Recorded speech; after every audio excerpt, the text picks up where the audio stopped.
ಪಾಕಿಸ್ತಾನಕ್ಕೆ Afghan double shock, ಆಹಾರಕ್ಕೂ ಕುತ್ತು ನೀರಿಗೂ break. Vijaya Karnataka web ವೀಕ್ಷಕರಿಗೆ ನಮಸ್ಕಾರ, ನಾನು ಶಿವಮೂರ್ತಿ ಸರ್ಬಾ. ಪಾಕಿಸ್ತಾನ ಹಾಗೂ ಆಫ್ಘಾನಿಸ್ತಾನದ ನಡುವಿನ ಸಂಘರ್ಷ ತಾರಕಕ್ಕೇರಿದೆ. ಕದನ ವಿರಾಮದ ಕಾರಣಕ್ಕೆ ಡುರಾಂಡ್ ಲೈನ್ ಗಡಿಯಲ್ಲಿ ಗುಂಡಿನ ಕಾಳಗ ನಿಂತಿದ್ರೂ ಕೂಡ ಬೇರೆ ರೀತಿಯ ಸಮರ ಕಂಟಿನ್ಯೂ ಆಗಿದೆ. ಪಾಕಿಸ್ತಾನಕ್ಕೆ ಆಫ್ಘಾನಿಸ್ತಾನ ಶಾಕ್ ಮೇಲೆ ಶಾಕನ್ನು ನೀಡ್ತಾ ಇದೆ. ಪಾಕಿಸ್ತಾನದ ಅಡುಗೆ ಮನೆಗಳಲ್ಲಿ ಈಗ ಬೆಂಕಿ ಹೊತ್ತಿಕೊಂಡಿದೆ. ಆಫ್ಘಾನಿಸ್ತಾನದ ನೆಡೆಗೆ ತರಕಾರಿಗಳ ಬೆಲೆ ಗಗನಕ್ಕೇರಿದೆ. ಅದರಲ್ಲೂ ಟೊಮಾಟೊ ಬೆಲೆಯಂತೂ ಗಗನ ಮೀರಿ ಬಾಹ್ಯಾಕಾಶ ತಲುಪಿದೆ. ಇದರಿಂದ ಪಾಕ್ ಜನರು ತರಕಾರಿ ಇಲ್ಲದೆ ಅಡುಗೆ ಮಾಡುವಂತಹ ಪರಿಸ್ಥಿತಿ ಸೃಷ್ಟಿಯಾಗಿದೆ. ಇದರ ಜೊತೆಯಲ್ಲಿ ಪಾಕಿಸ್ತಾನಕ್ಕೆ ಹೋಗುವ ನದಿ ನೀರನ್ನು ತಡೆಯಲು ಆಫ್ಘಾನಿಸ್ತಾನ ಮುಂದಾಗಿದೆ. ಈಗಾಗಲೇ ಪೂರ್ವದಲ್ಲಿ ಭಾರತ ಸಿಂಧು ಜಲ ಒಪ್ಪಂದವನ್ನು ರದ್ದುಗೊಳಿಸಿರುವುದರಿಂದ ಸಂಕಷ್ಟದಲ್ಲಿ ಸಿಲುಕಿರುವ ಪಾಕಿಸ್ತಾನಕ್ಕೆ ಪಶ್ಚಿಮದಲ್ಲಿಯೂ ತಾಲಿಬಾನ್ ಶಾಕ್ ನೀಡ್ತಾ ಇದೆ. ಒಂದೆಡೆ ಆಹಾರದ ಅಭಾವ, ಇನ್ನೊಂದೆಡೆ ಜಲಕ್ಷಾಮದ ಭೀತಿ ಪಾಕಿಸ್ತಾನವನ್ನು ಕಾಡ್ತಾ ಇದೆ. ಏನಿದು ಡೆವಲಪ್ಮೆಂಟ್ ಎಂಬುದನ್ನು ಈ ವಿಡಿಯೋದಲ್ಲಿ ನೋಡೋಣ.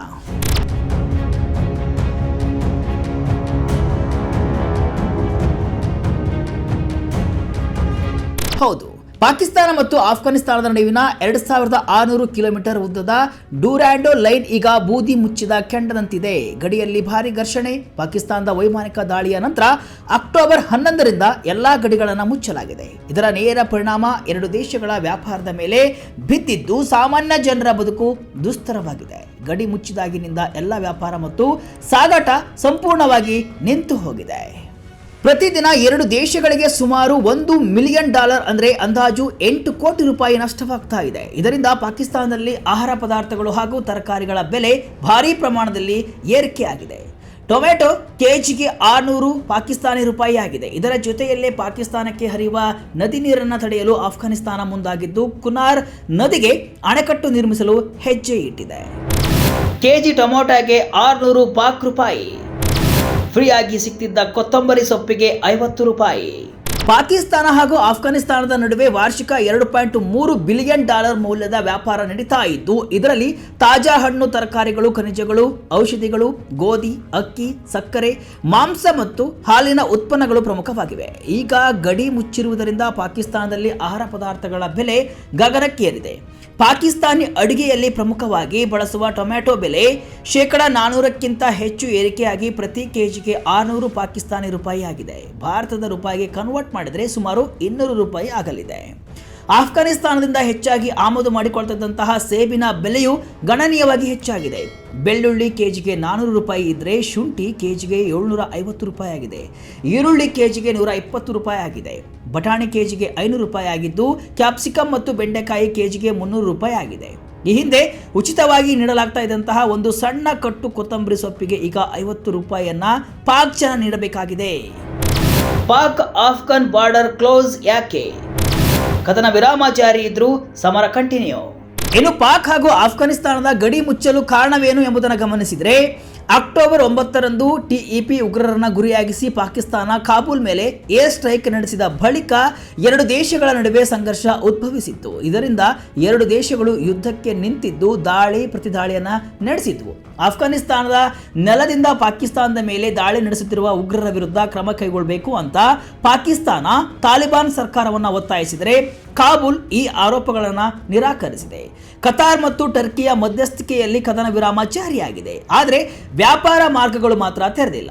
ಇದರಿಂದ ರಫ್ತು ಮಾಡಲು ಸಿದ್ಧವಿದ್ದ ಸುಮಾರು 500 ಕಂಟೈನರ್ ತರಕಾರಿಗಳು ಪ್ರತಿದಿನ ಹಾಳಾಗ್ತಾ ಇವೆ. ಪಾಕಿಸ್ತಾನದ ಪ್ರಮುಖ ಗಡಿಭಾಗದ ಟೋರ್ಕಾಮ್ನಲ್ಲಿ ಸುಮಾರು 5,000 ಸರಕು ಕಂಟೈನರ್ಗಳು ಎರಡೂ ಬದಿಗಳಲ್ಲಿ ಸಿಲುಕಿಕೊಂಡಿವೆ. ಮುಂದಿನ ಸುತ್ತಿನ ಮಾತುಕತೆ ಅಕ್ಟೋಬರ್ 25ರಂದು ಇಸ್ತಾನ್ಬುಲ್ನಲ್ಲಿ ನಡೆಯಲಿದೆ. ಅದರ ಬಳಿಕ ಎರಡು ದೇಶಗಳ ಭವಿಷ್ಯ ನಿರ್ಧಾರವಾಗಲಿದೆ. ಪಾಕ್ಗೆ ತಾಲಿಬಾನ್ನಿಂದ ವಾಟರ್ ಶಾಕ್. ಪಾಕ್ ಗಡಿಯಲ್ಲಿ ಕುನಾರ್ ಡ್ಯಾಂ ನಿರ್ಮಾಣ.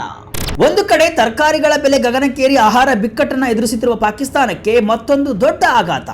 ಅದೇನಪ್ಪಾ ಅಂತಂದ್ರೆ, ತಾಲಿಬಾನ್ ಆಡಳಿತವಿರುವ ಆಫ್ಘಾನಿಸ್ತಾನವು ಪಾಕಿಸ್ತಾನಕ್ಕೆ ಹರಿಯುವ ನದಿ ನೀರನ್ನು ತಡೆಯಲು ಅಣೆಕಟ್ಟುಗಳನ್ನು ನಿರ್ಮಿಸಲು ಯೋಜಿಸ್ತಾ ಇದೆ. ತಾಲಿಬಾನಿನ ಸುಪ್ರೀಂ ಲೀಡರ್ ಮೌಲ್ವಿ ಹಿಂಬತ್ ಉಲ್ಲಾ ಕುನಾರ್ ನದಿಗೆ ಆದಷ್ಟು ಬೇಗ ಅಣೆಕಟ್ಟು ನಿರ್ಮಾಣವನ್ನು ಪ್ರಾರಂಭಿಸಿ ಅಂತ ಆದೇಶವನ್ನು ನೀಡಿದ್ದಾರೆ. ಆಫ್ಘಾನಿಸ್ತಾನದ ಮಾಹಿತಿ ಸಚಿವಾಲಯ ಈ ವಿಷಯವನ್ನು ಖಚಿತಪಡಿಸಿದೆ. ಪಾಕಿಸ್ತಾನದೊಂದಿಗೆ ನಡೆದ ಮಾರಣಾಂತಿಕ ಗಡಿ ಘರ್ಷಣೆಯ ಕೆಲವೇ ವಾರಗಳಲ್ಲಿ ಆಫ್ಘಾನಿಸ್ತಾನ ತನ್ನ ನೀರಿನ ಹಕ್ಕನ್ನು ಪ್ರತಿಪಾದಿಸ್ತಾ ಇರುವುದು ಪಾಕಿಸ್ತಾನದ ಆತಂಕವನ್ನು ಹೆಚ್ಚಿಸಿದೆ. ಈ ಕುನಾರ್ ನದಿಯು ಆಫ್ಘಾನಿಸ್ತಾನದ ಹಿಂದೂ ಕುಶ್ ಪರ್ವತಗಳಲ್ಲಿ ಹುಟ್ಟಿ ಪಾಕಿಸ್ತಾನದ ಖೈಬರ್ ಪಖ್ತೂನ್ಖ್ವಾ ಪ್ರಾಂತ್ಯವನ್ನ ಪ್ರವೇಶಿಸಿ ಕಾಬೂಲ್ ನದಿಯನ್ನ ಸೇರುತ್ತೆ. ಮುಂದೆ ಕಾಬೂಲ್ ನದಿಯು ಪಾಕಿಸ್ತಾನದ ಪ್ರಮುಖ ಜೀವನಾಡಿಯಾದ ಸಿಂಧೂ ನದಿಯನ್ನ ಸೇರುತ್ತೆ. ಕುನಾರ್ ನದಿಯ ಹರಿವು ಕಡಿಮೆ ಆದರೆ ಅದು ಪಾಕಿಸ್ತಾನದ ಖೈಬರ್ ಪಖ್ತೂನ್ಖ್ವಾ ಮತ್ತು ಪಂಜಾಬ್ ಪ್ರಾಂತ್ಯಗಳ ನೀರಾವರಿ ಮತ್ತು ಕುಡಿಯುವ ನೀರಿನ ಯೋಜನೆಗಳ ಮೇಲೆ ಗಂಭೀರ ಪರಿಣಾಮವನ್ನು ಬೀರಲಿದೆ. ಪಾಕಿಸ್ತಾನ ಮತ್ತು ಆಫ್ಘಾನಿಸ್ತಾನದ ನಡುವೆ ಭಾರತ ಹಾಗೂ ಪಾಕಿಸ್ತಾನದ ನಡುವೆ ಇದ್ದಂತೆ ಯಾವುದೇ ಔಪಚಾರಿಕ ಜಲ ಹಂಚಿಕೆ ಒಪ್ಪಂದವಿಲ್ಲ. ಹೀಗಾಗಿ ಆಫ್ಘಾನಿಸ್ತಾನವು ತನ್ನ ಜಲ ಸಾರ್ವಭೌಮತ್ವವನ್ನು ಪ್ರತಿಪಾದಿಸ್ತಾ ಇದೆ. ಇದು ಈಗಾಗಲೇ ಇಂಧನ ಮತ್ತು ಆಹಾರದ ಬಿಕ್ಕಟ್ಟಿನಿಂದ ಬಳಲುತ್ತಿರುವ ಪಾಕಿಸ್ತಾನಕ್ಕೆ ಮತ್ತೊಂದು ದೊಡ್ಡ ತಲೆನೋವಾಗಿ ಪರಿಣಮಿಸಿದೆ. ಪೂರ್ವದಲ್ಲಿ ಭಾರತ ಸಿಂಧೂ ಜಲ ಒಪ್ಪಂದವನ್ನು ಅಮಾನತಿನಲ್ಲಿಟ್ಟು ಸಿಂಧೂ ನದಿ ನೀರಿಗೆ ತಡೆಯೊಡ್ಡಲು ಮುಂದಾಗಿದೆ. ಈಗ ಆಫ್ಘಾನಿಸ್ತಾನ ಪಶ್ಚಿಮದಲ್ಲಿ ಕುನಾರ್ ನದಿಗೆ ಅಣೆಕಟ್ಟು ನಿರ್ಮಿಸಲು ಮುಂದಾಗಿರುವುದು ಪಾಕಿಸ್ತಾನವನ್ನ ಜಲಕ್ಷಾಮಕ್ಕೆ ತಳ್ಳುವ ಸಾಧ್ಯತೆ ದಟ್ಟವಾಗಿದೆ. ಆಫ್ಘಾನಿಸ್ತಾನದ ಡ್ಯಾಂಗಳಿಗೆ ಭಾರತದ ನಂಟು. ಭಾರತದ ನೆರವಲ್ಲೇ 2 ಅಣೆಕಟ್ಟು ನಿರ್ಮಾಣ. ಇನ್ನು ಕುನಾರ್ ನದಿಗೆ ಡ್ಯಾಂ ಕಟ್ಟುವ ನಿರ್ಧಾರ ಭಾರತಕ್ಕೆ ತಾಲಿಬಾನ್ನ ವಿದೇಶಾಂಗ ಸಚಿವ ಅಮೀರ್ ಖಾನ್ ಮುತ್ತಾಕಿ ಭೇಟಿ ನೀಡಿದ ಕೆಲವೇ ದಿನಗಳಲ್ಲಿ ಪ್ರಕಟವಾಗಿದೆ. ಇದು ಕೂಡ ಕುತೂಹಲವನ್ನು ಕೆರಳಿಸಿದೆ. ಈಗಾಗಲೇ ಆಫ್ಘಾನಿಸ್ತಾನದಲ್ಲಿ ಜಲ ವಿದ್ಯುತ್ ಯೋಜನೆಗಳಿಗೆ ಭಾರತ ಸಹಕಾರವನ್ನು ನೀಡಿದೆ. ಸಲ್ಮಾ ಅಣೆಕಟ್ಟನ್ನ ಭಾರತ ನಿರ್ಮಿಸಿದ್ದು, ಇದನ್ನ ಆಫ್ಘಾನ್ ಭಾರತದ ಸ್ನೇಹದ ಅಣೆಕಟ್ಟು ಅಂತ ಕೂಡ ಕರೆಯಲಾಗ್ತಾ ಇದೆ. ಇದಕ್ಕೆ ಭಾರತ $300 ಮಿಲಿಯನ್ ನೆರವು ನೀಡಿದ್ದು 2016ರಲ್ಲಿ ನಿರ್ಮಿಸಲಾಗಿದೆ.